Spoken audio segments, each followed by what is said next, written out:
কখনো কি এমন হয় সব ঠিক আছে, তবুও তোমার মাথার ভেতর যেন ঝড় থামে না? একটা ছোট ঘটনা, একটা কথা, একটা মেসেজ, আর তুমি সেটা নিয়েই ঘন্টার পর ঘন্টা ভাবছ। ঘুমাতে যাও, কিন্তু ঘুম আসে না, কারণ তোমার শরীর ক্লান্ত, কিন্তু তোমার চিন্তা না। ওভার থিঙ্কিং, শুধু বেশি ভাবা না, এটা এমন এক অভ্যাস যেটা তোমার আনন্দকে সন্দেহে বদলে দেয়, শান্তিকে ভয় বানিয়ে দেয়, আর ছোট সমস্যাকে বিশাল দুঃস্বপ্নে রূপ দেয়। তুমি ভাবো, ও এমন কেন বলল?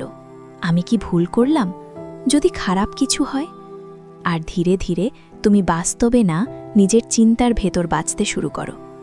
সবচেয়ে ভয়ঙ্কর ব্যাপারটা কি জানো? ওভারথিঙ্কিং কখনো সমাধান দেয় না, শুধু সিনারিও বানায়।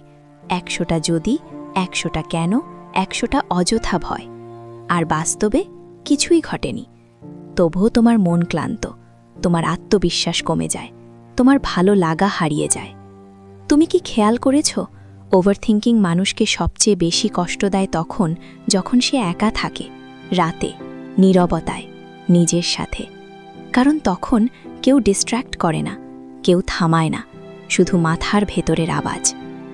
কিন্তু একটা সত্যি বলি, তোমার সব চিন্তা সত্যি না, তোমার সব ভয় বাস্তব না। তোমার মস্তিষ্ক শুধু প্রোটেক্ট করতে চায়, কিন্তু অনেক সময় অতিরিক্ত প্রোটেক্ট করতে গিয়ে তোমাকেই আঘাত করে। ওভারথিঙ্কিং কমানোর জন্য পারফেক্ট হতে হবে না, ছোট কিছু করলেই হয়। চিন্তা থামাতে না পারলে লিখে ফেলো। ওয়ার্স্ট কেস না, রিয়েলিস্টিক কেস ভাবো।